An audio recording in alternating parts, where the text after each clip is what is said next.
Bonjour et bienvenue à toutes et à tous. Chérif Dia, on démarre ce journal par l'Assemblée nationale. Les députés convoqués en plénière ce matin à 10h.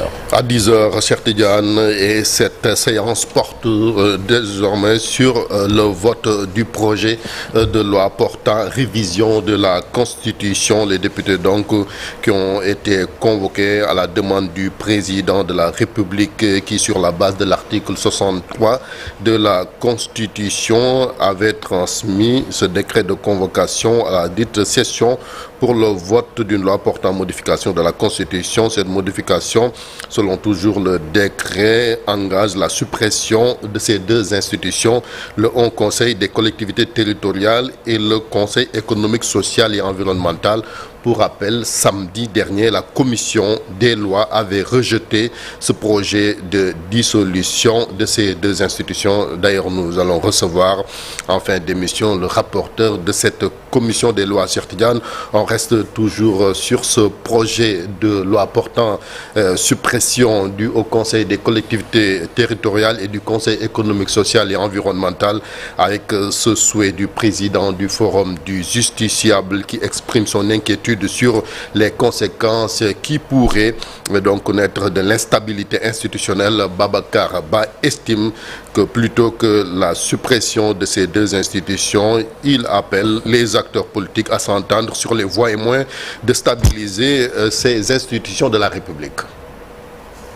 Le projet de loi relatif à la suppression du Conseil économique, social et environnemental et le Haut Conseil des collectivités territoriales. Moi, je pense qu'aujourd'hui, au-delà du débat autour de la suppression ou non de ces deux institutions, on doit s'interroger aujourd'hui sur les risques ou le caractère instable des institutions constitutionnelles, des institutions prévues dans notre charte fondamentale. Moi, je pense que c'est la question fondamentale qu'on devrait se poser. Aujourd'hui, comment on doit faire pour fixer de manière définitive les institutions constitutionnelles? Comment on doit faire pour rendre stable de manière définitive les institutions qui sont prévues dans notre charte fondamentale? C'est ça la véritable question. Comment on doit faire pour verrouiller en tout cas la stabilité de nos institutions comme on en a fait avec le mandat présidentiel? Et c'est là où nous interpellons les acteurs politiques pour les demander en tout cas de trouver des consensus forts, de se mettre autour d'une même table pour régler cette question qui est fondamentale. Il faudrait que les acteurs politiques acceptent de discuter pour qu'aujourd'hui qu'il y ait des consensus forts qui vont déboucher à la mise en place d'institutions crédibles, fortes et stables qui seront aujourd'hui au service des Sénégalais. Et je rappelle également que l'instabilité des institutions peut être néfaste. Vous avez vu en tout cas dans certains pays de la sous-région où l'instabilité des institutions a créé des dégâts. La synergie entre les services de la police, Chérif Dia, qui a permis de dérouler une vaste opération de sécurisation. C'était en début de week-end. Sur initiative de la direction de la sécurité publique DSP, donc cette opération de sécurisation sur l'ensemble du territoire national, notamment dans les zones criminologènes, avec l'organisation de contrôles routiers et de fouilles systématiques des véhicules. Selon Sénéweb, les policiers ont interpellé dans la nuit du samedi au dimanche 424 personnes, dont 96 pour ivresse publique et manifeste, 17 pour nécessité d'enquête, 8 pour détention et usage de chanvre indien, 2 pour offre et cession de chanvre indien, 2 autres pour détention de hachis, donc boulettes, 4 pour usage de produits collulosiques, un autre pour destruction de biens appartenant à autrui, 1 pour violence et ascendant, 3 pour coups et blessures volontaires. Cheikh Tidiane, en justice toujours, avec cette convocation du marabout Serigne Modou Bousso Dieng qui sera présent devant la brigade spéciale de lutte contre la cybercriminalité à Dakar. Le chef religieux fait l'objet d'une plainte de Cheikh Oumar Diagne, actuel directeur des moyens généraux de l'État, qui avait fait parler de lui lors du Grand Magal de Touba en refusant la demande d'hébergement des délégations étrangères à l'hôtel King Fahd Palace. L'affaire des 18 hectares de Nianing attribués en 2016 à une entreprise Le député Guy Marius Sagna revient à la charge. Oui, le député, donc après 2 rassemblements interdits, le collectif Jotna Djenaning a pu enfin tenir une réunion à la permanence de la dite organisation en présence du député Guy Marius Sagna qui était présent sur les lieux il y a quelques années, qui a même été fait l'objet donc de violences. Ce combat, selon lui, ne compte pas s'arrêter jusqu'à ce qu'il obtienne gain de cause. Nous l'écoutons au micro de notre correspondante à Mbour, Ndeye Mati Dieng. Nous avons affaire, sans aucun doute, à un autre cas de banditisme foncier, de délinquance foncière, de voyoucratie foncière relativement à ces 18 hectares. Ces 18 hectares affectés à BSD Development depuis 2016, nous avons eu également la possibilité, avant la réunion, d'aller faire une visite de terrain qui nous avait été interdite par les nervis du parti au pouvoir avec la complicité de la gendarmerie à l'époque. Aujourd'hui, nous avons fait une visite de terrain, nous sommes allés au niveau de ces 18 hectares et nous avons compris pourquoi en fait ces 18 hectares suscitent autant d'envie, suscitent autant d'appétit, suscitent autant de convoitises pour les arracher des mains des populations de Nianing et pour les donner à des gens inconnus au bataillon pour des intérêts inavoués.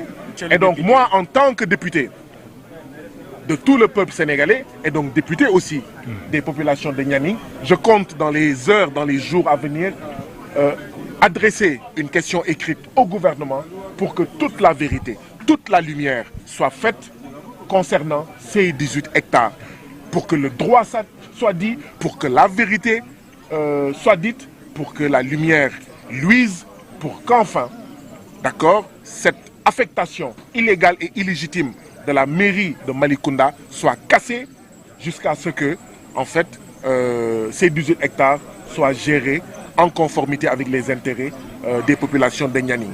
L'autre chose, nous considérons, en attendant, cette affectation de 2016 comme aujourd'hui nulle et non avenue. Parce qu'après 2 ans, 4 ans, 6 ans, maintenant 8 ans depuis 2016, de viabilisation, de mise en valeur de ces 18 hectares, eh bien, ça veut dire que l'affectation de la mairie est devenue caduque.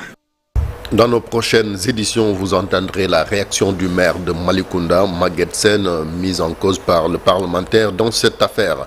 L'épave du navire qui a échoué au quai de pêche de Thiaroye il y a 4 ans sera enlevée d'ici une dizaine de jours, a annoncé le ministre des Pêches, des Infrastructures maritimes et portuaires. Dr Fatou Diouf était en visite à Thiaroye et pour constater de visu l'état d'avancement des travaux de renflouement de ce navire. Nous l'écoutons au micro de nos confrères de l'agence de presse sénégalaise. Quand je suis venu ici il y a 2 mois, à l'occasion de la journée de set-setal nationale, c'est à ce moment-là que les notables et acteurs m'avaient signalé ce cas.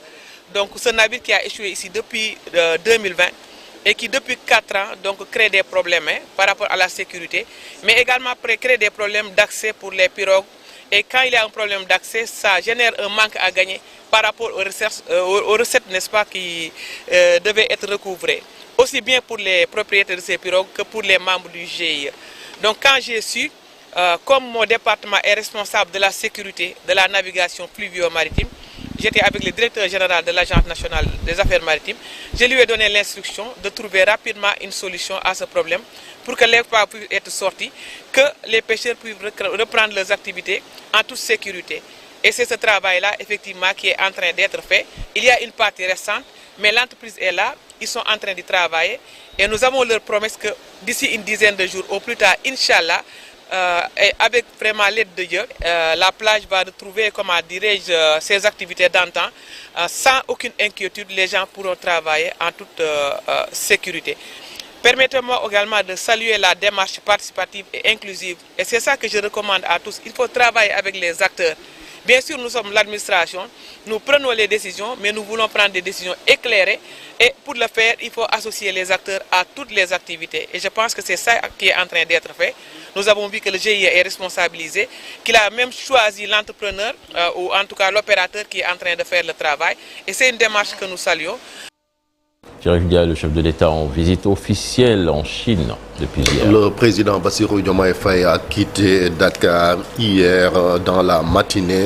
Il est donc attendu à Beijing, la capitale chinoise, où il doit participer en tant que chef de l'État au forum sur la coopération sino-afrique FOCAC prévu à Pékin justement du 4 au 6 septembre dernier. Le chef de l'État a également tenu sa promesse en invitant durant ce voyage les deux lauréats du concours général, à savoir Zainab Diène Samb et Ahmadou Bachir Touré du Britannique militaire.